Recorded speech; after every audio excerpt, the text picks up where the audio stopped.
Walwaraansi guddaa waboo fi mootummaa gidduutti zoonii baha Oromiyaa keessatti gaggeeffamaa kan jiru. Waboon gama isaatiin zoonii baha Oromiyaa keessatti humnoota mootummaa haleelee jiraachuu beeksisee zoonii kaabaa godina Walloo keessatti aanaa Harxummee fi bakkoota biroo hedduuttis ammoo waboon humnoota mootummaa haleelee akka jiru kan beeksisee walwaraansi waboo fi mootummaa kan zoonii baha Oromiyaa kun ammoo yeroo mootummaan humni kun barbadeeffame jechuun keessumaa naannawa magaalaa Dirree Dhawaa fi Ciroo dabalatee bakka hedduutti ammoo rukutamuu himetti. Waboon zoonii baha Oromiyaa aanaa Bookee keessatti humna mootummaa hedduu haleeleen jira jechuun kan beeksise walwaraansa guddaa zoonii baha Oromiyaatti gaggeessaa jiru kana biratti waboon gama isaatiin zoonii kaabaa godina Walloo aanaa Harxummee Fursee keessattis diina koo haleeleen jira jechuun kan beeksise.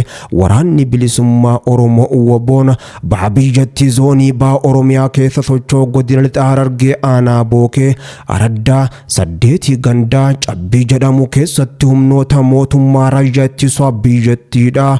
Waraana maafiyaa Biltsiginnaa jechuun kan yaamu maqaa sakatta'insa waraana bilisummaa Oromootiin walgeessee baay'inaan bobbaate irratti tarkaanfii jabduu fudhatee waboon loltoota Biltsiginnaa hedduu isaanii du'aa fi madoon adabuun injifannoo boonsaa galmeesseen jira jechuun beeksise. Tarkaanfii fudhate kanaan loltoota diinaa irraa hedduu isaanii battalatti ajjeesuun hedduu madeessee Kaamboojiyaa akka jiru beeksise.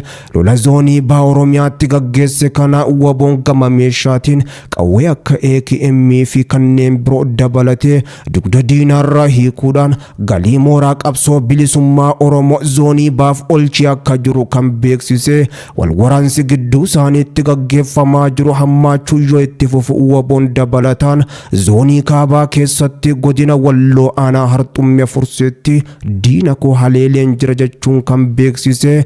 Zooniilee waraanaa cufa keessatti diina uummata Oromoo irratti gochoota safuu hawaasaa cabsanii fi duguggaa sanyii raawwachuudhaaf ammoo dursa Biltsiginnaa garee Koloneel Muummee Abiyyi Ahmadiin hoogganamu maqaa sakatta'insa waboo jedhu ammoo deeffattee bobba'uun hawaasa nagaa ajjeesaa ooltu. Waboon iddoo maratti du'aa fi madoodhaanis gaggeessee adabaan jira jechuudhaan kan beeksise dhaabichi waboon. Haaluma kanaanis kaaba Oromiyaa godina Walloo aanaa Harxummee Fursee bakka Dimbataa jedhamtu dabalatee bakkoota biroo hedduutti haleellaa jabduu raawwateen humnoota mootummaa barbadeessee akka jiru waboon kan beeksise.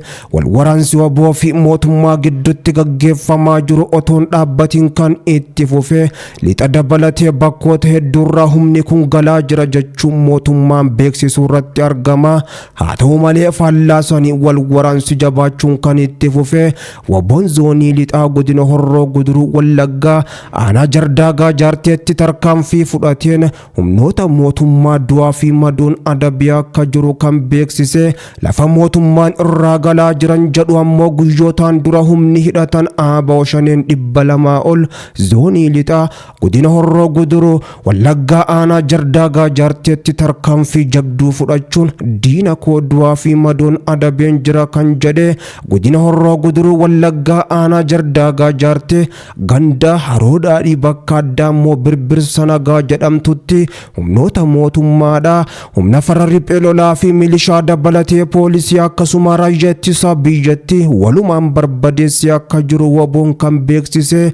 Lolichaan ammoo injifannoo guddoo gonfachuu kan hime. Gama injifannoo kanaatiin ammoo meeshaawwan hedduu irraa hiikee akka jiru kan hime. Qawweewwan akka AKM rasaasa isaanii hedduu kan bireenii fi akkasuma gumbii hedduu hidhannoo hedduu dugdarraa hiikuudhaan loltoota mootummaa hedduus ammoo fayyatti booji'uu ajaja waboo naannichaa kan himan. Humnoota waraana Biltsiginnaa irraas ammoo hedduun isaanii madoon dammii hin qabneen adabamanii jiran jechuu waboon tarkaanfii jabduu zoonii lixaa akkasuma gama biraatiin zoonii baha Oromiyaatii fi akkasumatti illee ammoo zoonii kaabaa godina Walloo aanaa Harxummee Fursee fi aanota Oromiyaa garagaraa keessatti fudhataa jiruun injifannoo guddoo gonfatee akka jiru waboon beeksiseera. Israa'el Somaalilaandiif beekamtii biyyummaa kennite. Ministeerri muummee Israa'el Benjaamin Netanyaahuun biyya Soomaaliyaan qaama kooti jettuun garuu ammoo bulchiinsa ofiin bultu Somaalilaandiif beekamtii biyyummaa kennuu ibsan. Netanyaahuun waliigaltee biyyummaa Somaalilaand labsuu kana ministeera haajaa alaa isaanii fi pirezidaantii Rippaabilika Somaalilaand waliin ta'uun mallatteessanii jiru. Netanyaahuun viidiyoo waliigaltee kana agarsiisuu fi akkasuma fuula miidiyaalee hawaasa isaanii irratti qoodaniin pirezidaantii Somaalilaand Abdurrahmaan Muhammad Abdallaan bagammaddan jedhanii jiru. Tasgabbii nagaa mirkaneessuudhaaf hoggansaa fi akkasuma murannoo agarsiiftee jirta jechuunis jajanii jiru. Pirezidaantii Somaalilaandiif afeerraa daawwannaa ol aanaadhaaf gara Israa'el ammoo akka deemanis dhiyeessanii jiru. Pirezidaantiin Somaalilaandis gama isaaniitiin muummeen Israa'el beekamtiin biyyummaa kennaniif seena qabeessa ta'uu ibsuun galateeffatanii jiru. Mootummaan Israa'el Rippaabilika Somaalilaand waliin hariiroo ishee hatattamaan cimsuu akka barbaaddus fuula miidiyaa muummee Benjaamin Netanyaahuun jalatti ibsamee jira. Damee qonnaa, fayyaa, teknooloojii fi diinagdeen akka malee waltumsuudhaaf karoora qabna kan jedhan Netanyaahuun pirezidaantiin Somaalilaand ibsa addatti baasaniin beekamtiin biyyummaa Israa'el irraa argatan gaafii beekamtii biyyummaa barootaaf gaggeessaa turan keessatti boqonnaa haaraa akka ta'e beeksisan. Biyyummaa argachuuf gaafiin dhiyeessine seena qabeessa, seera qabeessaa fi kan fudhatama qabu ta'uu mirkaneessa jedhan ibsi pirezidaantichi laatan kun.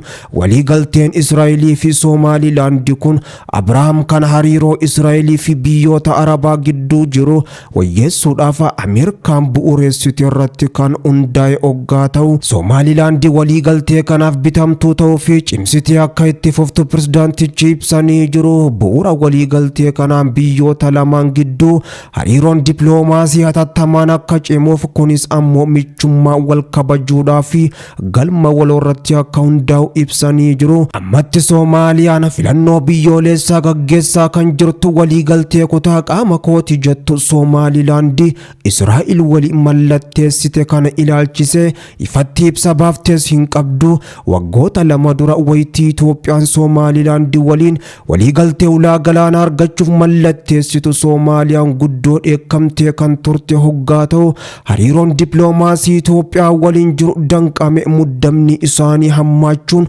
hanga dhaabbata biyyoota gamtoomanii ga'e kan ture. Waliigaltee ulaa galaanaa Itoophiyaa waliin mallatteeffamee ture keessatti Itoophiyaan beekamtii biyyummaa Somaalilaandiif kennu malti jedhameetis eegamaa kan ture ta'uunsaa ni yaadatama.